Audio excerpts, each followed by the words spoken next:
Il est acclamé par ses partisans et arbore un large sourire. Mais c'est pourtant sa défaite que le jeune économiste de gauche Andrés Arauz vient reconnaître ce dimanche soir sur fond de polarisation du débat politique. C'est un revers électoral, mais ça ne signifie pas une défaite politique ou morale. Le poulain de l'ancien président Rafael Correa, exilé en Belgique, donne rendez-vous à son adversaire. Monsieur Lasso, je vous demande de respecter l'état de droit. La haine ne sert à rien. Discutons démocratiquement.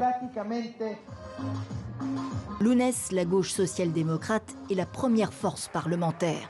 C'est donc avec elle que devra composer le vainqueur de la présidentielle équatorienne, le candidat de la droite conservatrice Guillermo Lasso, un ex-banquier de 65 ans, qui crée la surprise en arrachant la victoire au deuxième tour de scrutin avec 52,5% des voix et la presque totalité des bulletins comptés, selon le Conseil national électoral.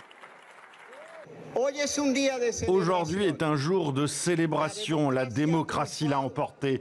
Les Équatoriens ont choisi une nouvelle voie, si différente des dernières 14 années en Équateur.